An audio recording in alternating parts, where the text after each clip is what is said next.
Hello बच्चों, तो कैसे हैं आप लोग? बढ़िया एकदम।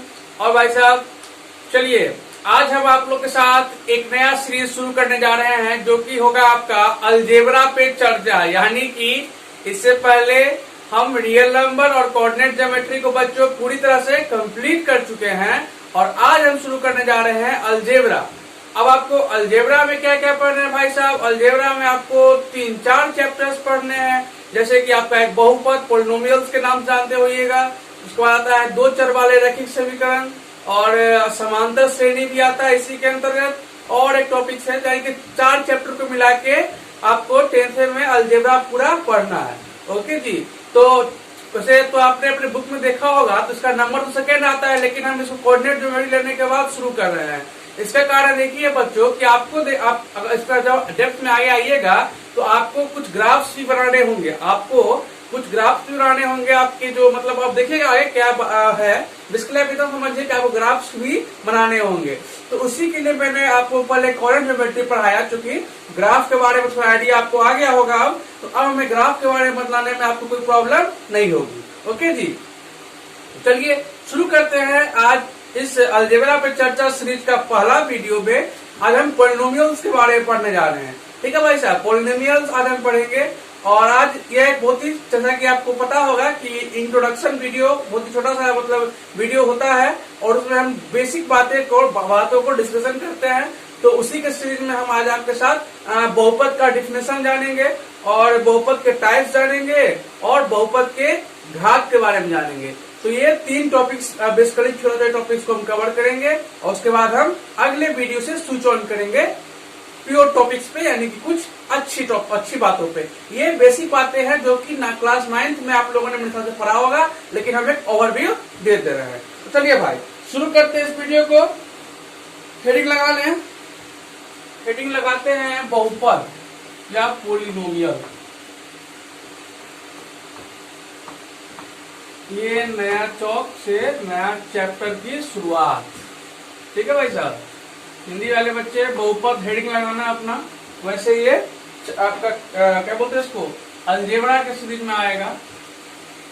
बहुपद देखते हैं, किस नाम से अपडेट करता हूं मैं, उसका टेंशन मतलब में आपको मिल जाएगा। तो चलिए भाई, जैसे कि बहुपद, अब बहुपद का आपने हेडिंग देख लिया, तो पहले बहुपद का हम लोग डिफिनेशन जान लेते हैं कि आखिर ये बहुपद होता क्या है। तो लिखे यहाँ पे, इंग्लिश वाले बच्चे लिखे पोलिनोमियल, हिंदी वाले बहुपद का हेडिंग लगाए। पहले हम लोग क्या बोलते इसको, पहले हम लोग लेंगे इसका डिफिनेशन। तो कहता है भाई साहब, कहता है आपका कि इंग्लिश में डिफिनेशन लिख रहा हूं, फिर हिंदी वाले को मैं बोल के दिखा दूंगा। In any variable, in any variable x,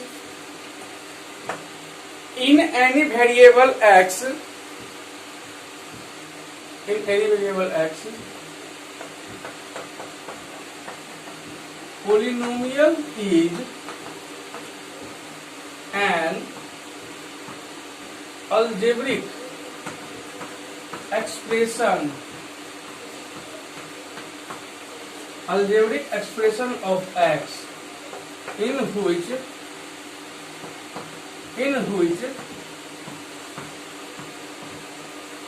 the powers are, ये पॉजिटिव शॉर्ट में लिखा हुआ मेरा shortcut, the powers are positive and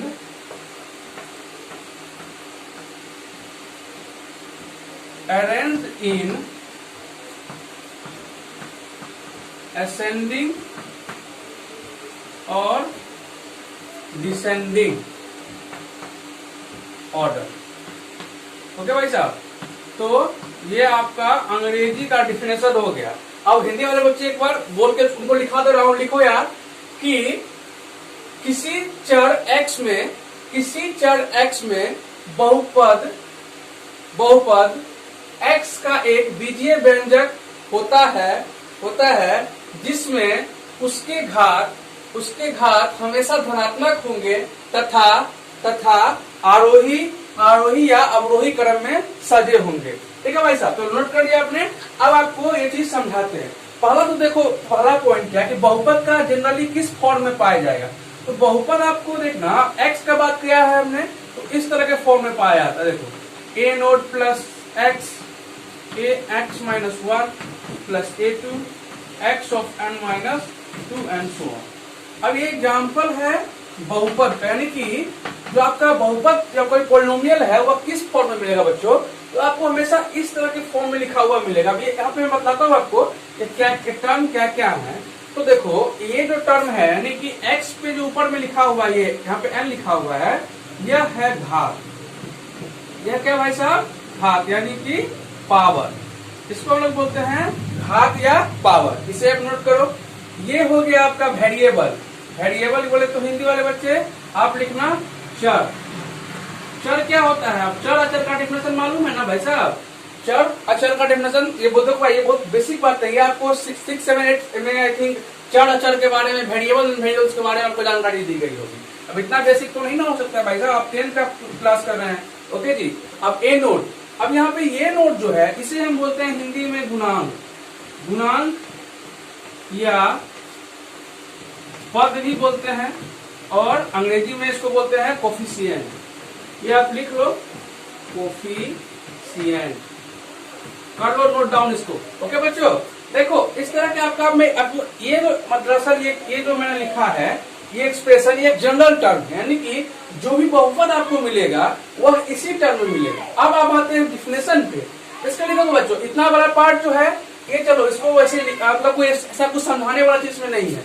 समझाने वाली चीज क्या है कि यहाँ से कहता है कि देखो इस तरह का बहुपद जो आपका होगा उस बहुपद का पावर कैसा होगा बच्चों, पावर हमेशा कैसा होगा, देखो ये लाइन पॉजिटिव, यानी कि ये जो n होगा, ये n है ना यार पावर, देखो n है पावर या आपका n-1 है पावर या n-2 है। n क्या है, कोई नंबर हमने एज्यूम कर दिया, ठीक है जी। ये कोई स्पेसिफिक कुछ भी हो सकता है n की जगह, लेकिन इसका प्रॉपर्टी क्या होगा बच्चों कि n का जो भी वैल्यू होगा, n का जो भी वैल्यू होगा, n-1 का जो भी वैल्यू होगा, n-2 का जो भी वैल्यू होगा, वह सबका सब क्या होगा, वह हमेशा पॉजिटिव होगा। दे आर ऑलवेज पॉजिटिव, यानी कि यह निगेटिव नहीं होंगे और फ्रैक्शंस नहीं होंगे। फ्रैक्शंस भी नहीं होंगे बच्चों, यानी कि ये -1 के रूप में नहीं पाए जाएंगे, 1/2 के रूप में नहीं पाए जाएंगे। ओके बच्चों, तो ये हमेशा में क्या होगा, पॉजिटिव होगा, या फिर सॉरी हमेशा क्या होगा, पॉजिटिव होगा, यानी कि ना निगेटिव होगा इसका पावर, ना फ्रैक्शन में होगा। पहली बात। और दूसरी इंपॉर्टेंट बात जो आपको नोट करना चाहिए, ये अरेंज इन असेंडिंग और डिसेंडिंग ऑर्डर। ये जो बहुपद का बहुपद जो लिखा रहेगा आपको, वह हमेशा या तो असेंडिंग या डिसेंडिंग यानी बढ़ते या घटते क्रम में लिखा रहेगा। तो ऐसा नहीं होगा ना, जैसे एग्जाम्पल तौर पर देखो, मान लो ये मैंने अपना एग्जाम्पल ले लिया बहुपद का। ये देखो 2x² plus 2x³ plus x। अभी देखो बढ़ते घटते क्रम कैसे स्टार्ट करेंगे हम लोग।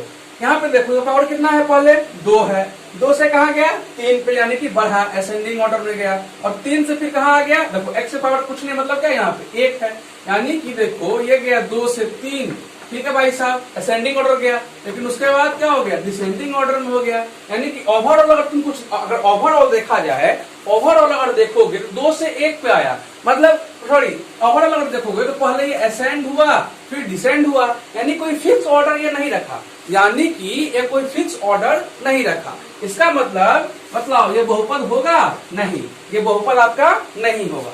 समझ मेरी बात को, ये बहुपद आपका नहीं होगा। इसके जगह अगर ये रहता है स्क्वायर था यहाँ पे, फिर क्यूब था, यहाँ पे अगर 4 कर देते हम तो फिर ये बहुपद हो जाता है हमारा। बोलो होता कि नहीं होता, आराम होता भाई साहब। ये क्या होता है, असेंडिंग ऑर्डर में 2, 3 एंड 4, यानी कि बढ़ते क्रम में जाता है। लेकिन यहाँ पे एक बार बढ़ गया पहले क्वेश्चन में, फिर यहाँ पे घट गया था, इसलिए हमारा बहुपद नहीं था। देखो बच्चों, ये बातें आपको जो बहुपद के डिफिनेशन से रिलेटेड बातें हैं उससे मैं आपके साथ डिटेल में डिस्कस कर रहा हूँ, क्योंकि आपका पेपर में जो आएगा वो बोर्ड का हो सकता है, उसमें ऑब्जेक्टिव में आपको दे देगा 4 ऑप्शन निम्नलिखित में बहुपद को पहचाने, find out the polynomials in following. तो आपको ये दो जो क्राइटेरिया बताया गया है, एक पॉजिटिव वाला और एक असेंडिंग और डिसेंडिंग ऑर्डर वाला, इसको ध्यान में रखते हुए ऑप्शन टिक करना है। ओके जी, चलो भाई, अगर आपने नोट नहीं किया है इसको अभी तक तो नोट कर लो, कर लो इसको।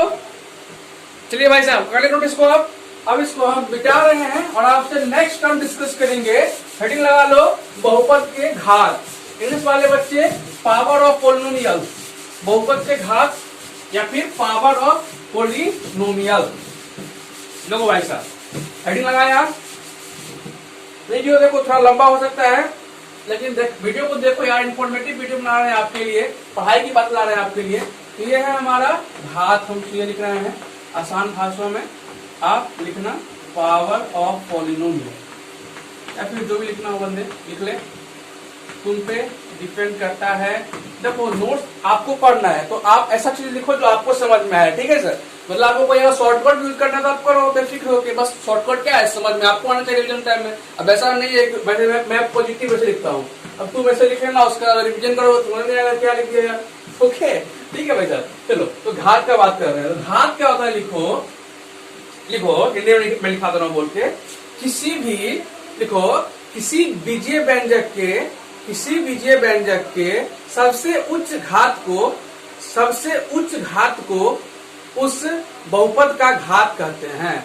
किसी बीजीय व्यंजक के सबसे उच्च घात को हम उस बहुपद का घात करते हैं। इंग्लिश वाले बच्चे लिख लो, इंग्लिश वाले बच्चे लिख लो कैपिटल में, किसी बहुपद के किसी बीजीय व्यंजक के उच्च घात। The highest power of any algebraic expression, the highest power of any algebraic expression is called the power of polynomial. Is called the power of polynomial. ठीक है भाई साहब, लिख लिया आपने। चलो अब हम यहाँ पे एग्जाम्पल के थ्रू समझते हैं क्या होता है पावर। मान लो एग्जाम्पल आपको दे दिया यहाँ पे 2x³ + 3x² + x + 1। ठीक है भाई साहब, ये पहला एग्जाम्पल। दूसरा एग्जाम्पल 4x³ + 3x² + 6x5। तीसरा एग्जाम्पल दे रहे हैं आपको हम 3x + 2x² + 4x4। चलो भाई साहब आपको बतलाना है इसमें कि घात क्या है, इन बहुपदों का घात क्या है। अब हमको एक बात बतलाओ, आपको जो डिफिनेशन दिया गया उसमें क्या कहा गया है, पहला काम कि हाईएस्ट घात खोजना है। जितने भी घात है उनमें हाईएस्ट घात खोजना है। पहला काम चेक कर लेते हैं बच्चों की ये जो दिया गया वो पॉलिनोमियल्स है कि नहीं। ठीक है भाई साहब, देखो तो इसमें 3 है, 3 के बाद 2 है, उसके बाद 1 है, और यहाँ पे एक कुछ पावर नहीं, मतलब इसका पावर 0 है। तो ये कैसा ऑर्डर हो गया आपका, डिसेंडिंग ऑर्डर हो गया, यानी कि क्या घटते क्रम हो गया। यानी कि चलो बहुपद तो ये हो गया, चलो बहुपद तो तुम हो गए। अब बतलाना है इसका घात क्या होगा, तो घात बतलाओ। सबसे हाईएस्ट घात कितना है इसका, ये है 3, यही तो हाईएस्ट घात है इसका।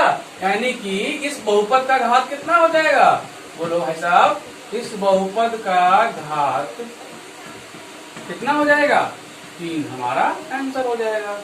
ठीक है सर भाई साहब। देखो सेकंड क्वेश्चन करना है, सेकंड क्वेश्चन कितना है, 2 है। देखो पहला काम क्या करेंगे, फिर हम बहुपद चेक करते हैं ना, बहुपद चेक करो। देखो 4 है, 2 है, 5 है, 4 है, 2 है, 5 है, बोलिए होगा बहुपद, होगा या नहीं होगा, बोलिए, बोलो बोलो भाई साहब। नहीं होगा बहुपद, क्यों नहीं होगा, क्योंकि देखो ये कोई ऑर्डर फॉलो नहीं करता है, ना ही असेंडिंग ऑर्डर में ना ही डिसेंडिंग ऑर्डर में, तो यानी कि बहुपद ही नहीं होगा बच्चों। तो घात का क्या चर्चा करना, चर्चा ही नहीं करना, बात नहीं साहब। तीसरा क्वेश्चन देखो, तीसरा क्वेश्चन में क्या करना, देखो 1 है, 1 के बाद 2, 2 के बाद 4, यानी कि कौन सा ऑर्डर हो गया बच्चों, ये असेंडिंग ऑर्डर हो गया, असेंडिंग ऑर्डर हो गया, यानी कि ये बहुपद तो है। अब घात के बारे में चेक करो, सबसे बड़ा घात क्या है इसका, 4, हाईएस्ट पावर क्या है इसका 4, यानी कि बहुपद का घात कितना होगा बच्चों, 4। चलो भाई नोट कर लो इसको आराम से, वीडियो को पॉज करके। चलिए भाई साहब कर नोट आपने, बोलो भाई कर नोट आपने इसको। चलो अब हम डिस्कस करने जा रहे हैं, एक नोट लिख लो यहाँ पे, हो सकता है कहीं याद आए पेपर में, ट्राई छोड़ेंगे। देखो ये 3 के बारे में क्या ख्याल है आपका, 3 एक बहुपद है या नहीं है, 3 बहुपद है या नहीं, बोलो। अब आप बोल रहे हो सर इसमें तो एक्स वाई जेड यानी कि अचर टर्म, सॉरी चार टर्म तो है ही नहीं, ये तो सिर्फ नॉन वेरिएबल प्रेजेंट है यहाँ पे, यानी कि जो अचर है वह प्रेजेंट है। ये कोई जब आपको वेरिएबल मिलेगा तब तो, लेकिन आप एक दिमाग लगाना भूल गए भाई साहब। देखो 3 को क्या आप 3x के पावर 0 लिख सकते हो, बोलो किसी भी नंबर के पावर पे अगर आप 0 डालते हो तो उसका वैल्यू कितना आता है, 1। दैट मीन्स अगर x के पावर 0 हो गया तो मतलब से 1, 3x के 0 बराबर को हम 3 को क्या 3x के पावर 0 भी होते हैं ना, यानी कि ये भी क्या होगा बच्चों, हमारा बहुपद हो गया। लेकिन इस बहुपद का नाम क्या होगा, इस बहुपद का नाम हो जाएगा आपका नॉन वेरिएबल पॉलिनोमियल्स, यानी कि अचर बहुपद। लिख लो हिंदी वाले बच्चे, अचर बहुपद। ठीक है चलो कर दिया इसको, फटाफट चीज था मिटा रहा हूं ऊपर से, और अब नीचे की ओर अब इसका टाइप्स ऑफ पॉलिनोमियल के बारे में डिस्कस करेंगे, जो कि हमारा लास्ट टॉपिक होगा इस वीडियो का। ठीक है, तो टाइप्स ऑफ पॉलिनोमियल हेडिंग लगा है, टाइप्स ऑफ पॉलिनोमियल, बहुपद के प्रकार, types of polynomial.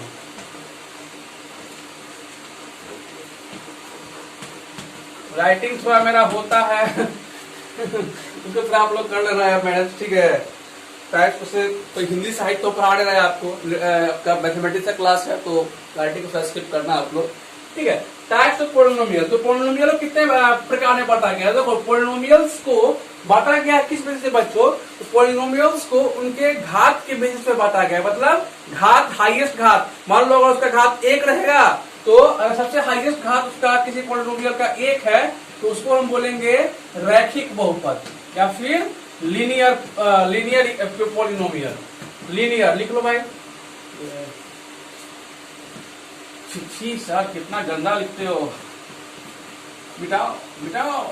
Linear polynomial लिख लो ना यार, पॉलिनोमियल का स्पेलिंग बोर्ड लिखा हुआ है। अब देखो रैखिक बहुपद से मैंने क्या कहा कि किस आधार पे इसको डिवाइड किया गया है? पावर के हिसाब से डिवाइड किया गया है, घात के हिसाब से। तो यानी कि इसका जो हाईएस्ट घात रहेगा, यानी कि बहुपद का जो घात होगा वो कितना होगा? बहुपद का घात 1 होगा। कितना होगा बच्चों? 1। इसको आप ध्यान रखना। अब बतलाओ, आपको एक बहुपद का घात वाला कोई पॉलिनोमियल लिखना है। इसका ये हमेशा ध्यान, ये जो मैं लिखा रहा हूँ ये जनरल फॉर्म है, इसको बोलते हैं जनरल फॉर्म। इसको तुम याद रखना।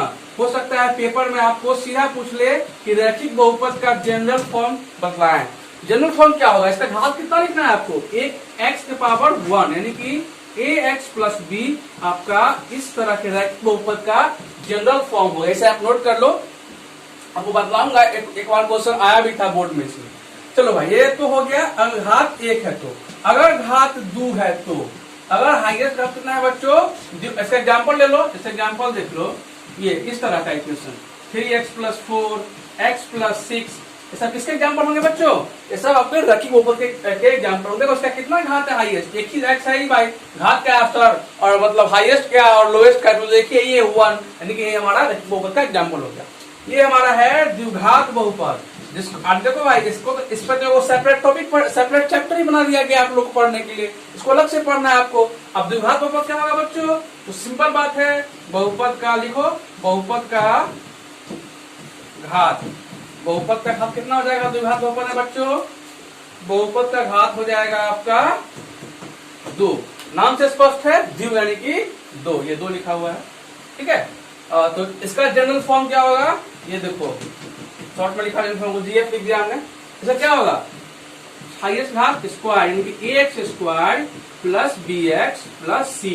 ये भी याद कर लेना, जितने भी घात लिखवा रहे ना ये जनरल फॉर्म, इसको आप याद कर लो। और इसका एग्जाम्पल देखोगे बच्चों, बोलो example x square plus 2x plus 3 x square plus 4x plus 5, यानी कि जो भी होगा उसका हाईएस्ट घात कितना होना चाहिए? उसका हाईएस्ट घात होना चाहिए आपका 2, ठीक है। चलो तो हो गया, ये हो गया आपका द्विघात। देखो इस तरह से तो बहुत सारे हो सकते हैं ना, लेकिन हम ज्यादा डिस्कस हमको नहीं करना है। हमारा लेवल है हम लोग क्यूबिक तक, यानी कि त्रिघात तक ही क्या कहते उसको स्टडी करना है। त्रिघात बहुपद इसको बोलते हैं क्यूबिकल पॉलिनोमियल बोलते हैं इसको। इंग्लिश में बताना, क्वाड्रेटिक का द्विघात का भूल गया, इसे क्वाड्रेटिक लिखना, क्वाड्रेटिक पॉलिनोमियल, फिर क्वाड्रेटिक भी लिखना चलेगा। तो क्यूबिकल पॉलिनोमियल के बारे में डिस्कस करेंगे। क्यूबिकल पॉलिनोमियल क्या होता है? क्यूब बोलो कितना हो जाएगा? घात इसमें घात 3 हो जाएगा, सिंपल बात है। अब जनरल फॉर्म भी चेंज होगा ना, तो घात अगर चेंज हो रहा है तो जनरल फॉर्म भी चेंज होगा। जनरल फॉर्म कितना हो जाएगा बोलो? हाईएस्ट पावर उसका 3, यानी कि ax cube plus bx square plus cx plus d। ये हमारा हो गया जनरल टर्म। देखो यही ये सेम टू सेम बात आपको बिहार बोर्ड में 2011 में ऑब्जेक्टिव में पूछा गया था कि त्रिघात बहुपद का जनरल फॉर्म बतलाइए, तो यही इसका आंसर था। देखा मैंने कहा ना आपको, सेम टू सेम आ जाएगा क्वेश्चन। आपको एग्जाम्पल देखोगे इसका, एग्जाम्पल तो मैं लिख रहा हूँ, एग्जाम्पल देख लेना क्या होगा। बस सिंपल है, अपने मन से आप भी कुछ भी एग्जाम्पल लिख सकते हैं। इसमें क्या है? 5x प्लस 4, ठीक है भाई साहब। तो यहाँ पे चलो इसको नोट कर लो, कर लिया नोट इसको। चलिए यहाँ पे करते हैं इस लेक्चर को समाप्त। ये हमारा था इंट्रोडक्टरी लेक्चर। नेक्स्ट लेक्चर में आपको आएंगे जिसमें एक बहुत ही इंपोर्टेंट होने वाला है। नेक्स्ट लेक्चर बिल्कुल मिस मत करना बच्चों, उसमें हम डिस्कस करेंगे बहुपद के शून्य के बारे में, यानी कि जीरोस और पॉलिनोमियल्स के बारे में। तब तक के लिए पढ़ाई करते रहे। All the very best.